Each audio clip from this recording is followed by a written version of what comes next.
Hello po, welcome to my channel. Sa araw na to, nagluto po ako ng chicken rice at egg soup. So ayan, pakita lang ko pa sa inyo, pamahagi ko kung paano ko po ito niluto. Kaya tara, samahan niyo po ako at mag-intro muna tayo.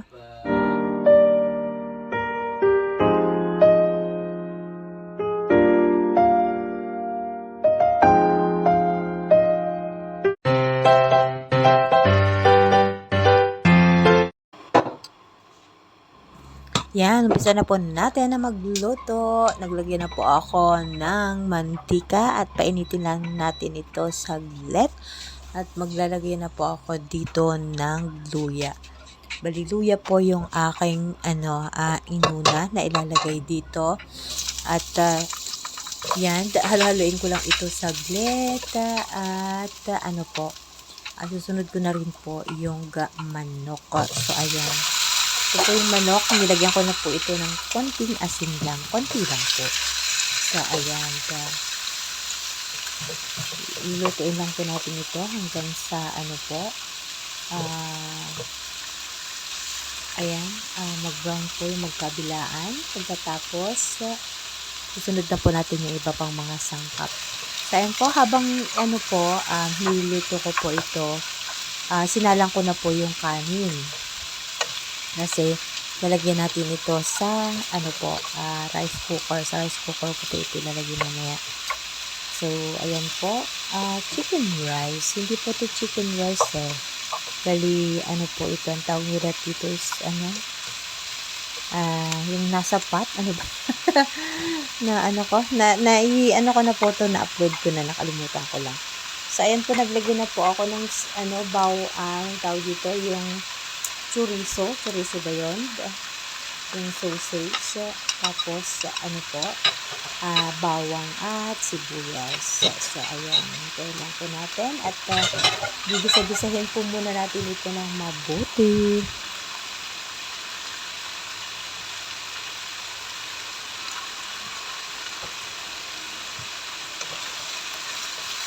Ayan, halo-haloin lang po natin ito para magisa-gisa po yung ating manok.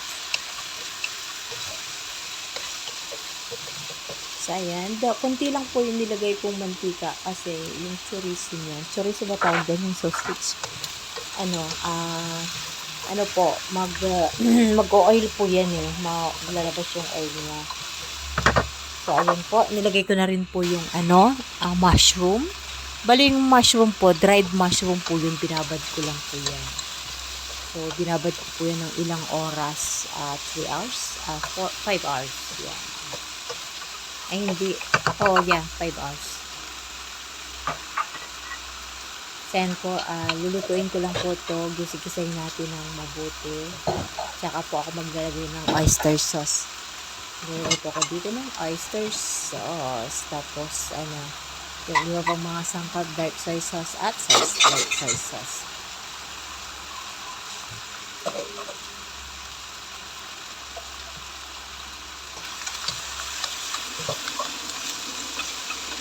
So, yan lang po. Ganito lang po kadali at kasimple yung ating chicken ang tawag dito. Chicken rice din ang tawag ng amo dito. Pero hindi siya chicken rice chicken rice na pot. Basta may pot. Nakalimutan ko tuloy. So, ayan po. Maglalagay na po ako dito ng oyster sauce.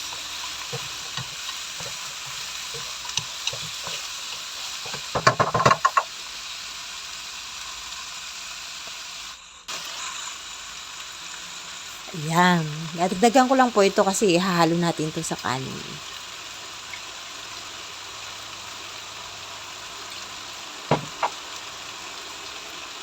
Ayan. Dark soy sauce at light soy sauce.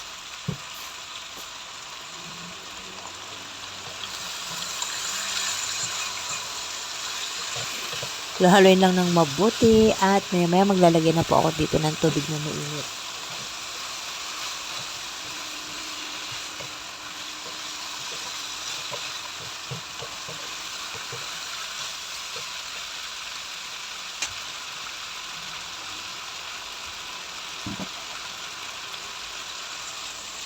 Yan po pala yung pinagbabaran ko ng mushroom. Kumuha lang po ako ng konti.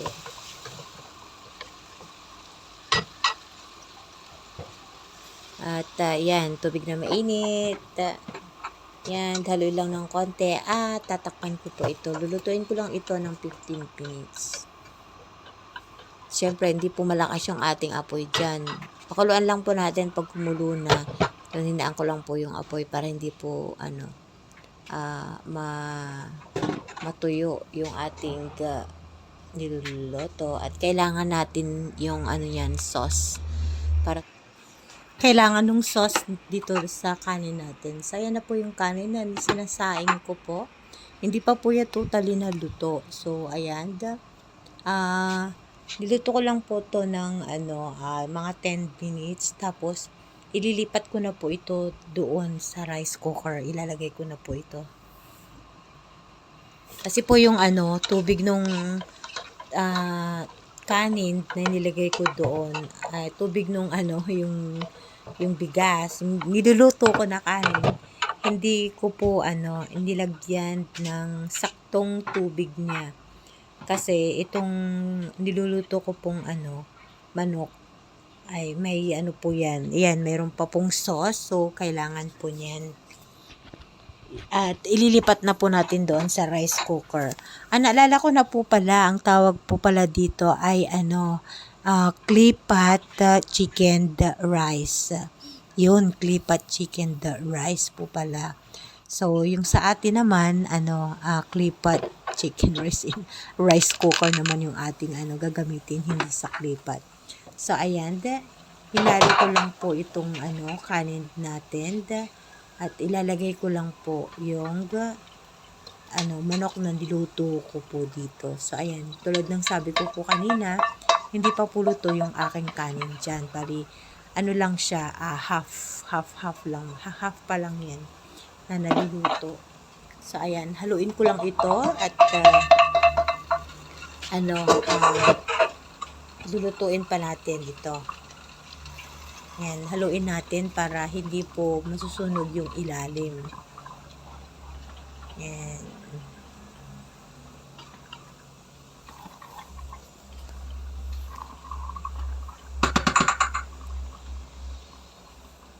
So, ayan po. After ng 10 minutes, bubuksan ko po ulit ito at hahaluin ko po ulit kasi para yung yung sauce ay mahalong mabuti at maluto po ng maayos at hindi po masusunog yung puwet ng yung sa ilalim po tuloy. Yung sa ilalim ng natin, rice cooker. So, lang po, kaya lang po kadali at kasimple. So, ayan, okay na po yung ating clay pot chicken rice. Ayan. Rice cooker chicken rice.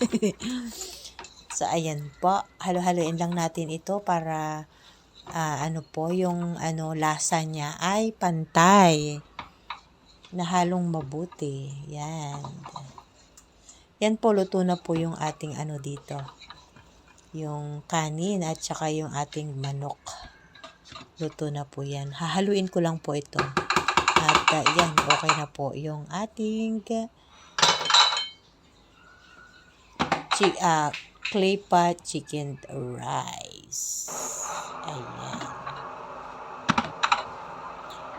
Nag-light na po kasi yung finish na na siya. Keep warm na siya. So, meaning luto na po yung ating clay pot chicken rice. Ayan o, diba? Sarap. Sarap na lang kumain.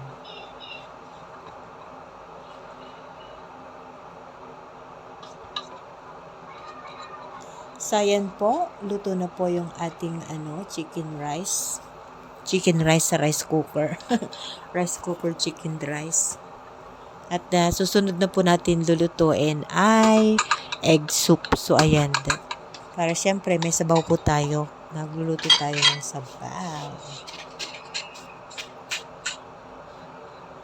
So, ayan po. Tinikman ko po ito. Okay lang po. Tamang-tama lang po yung timpla. Hindi po siya maalat. Hindi po siya matabang. Yan. Kain po tayo. Kaya lang, di pa po ako tapos na magluto. Magluluto pa po ako ng sabaw. Ayan o. Yan, yan. Nakakatakam na po. So, ayan po. Naglagay na po ako ng tubig.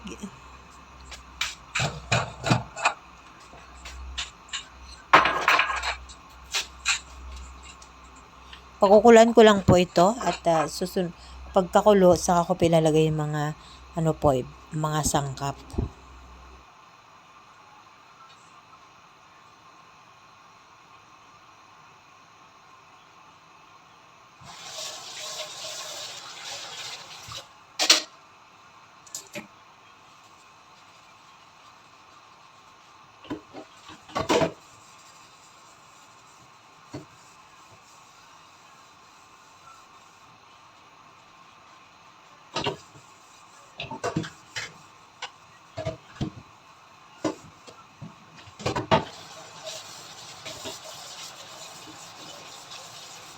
So, ayan po, habang hinihintay po natin na kumulo yung tubig. Kung hindi pa po kayo nagsasubscribe, pasubscribe na lang po. At don't forget to like, share, and comment po. Comment lang po kayo. At don't forget to click the notification bell po para updated po kayo sa lahat ng mga videos na ina-upload ko po. Yan, maraming salamat pong muli sa inyong patuloy na pagsuporta at pag-abang sa lahat ng mga videos na ina-upload ko po. Maraming salamat po sa inyong patuloy na panonood. So, ilan po, napakadali at napaka-simple lang yung ating soup.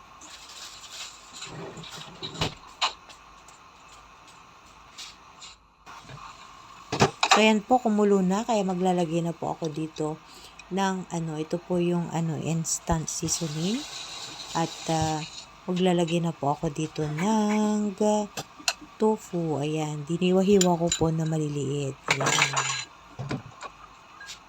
Pakuluan ko lang po ito saglit at may maglalagay na po ako dito ng itlog. So, ayan po. Siniparate ko po yung itlog ng yung white egg at saka yung egg yolk.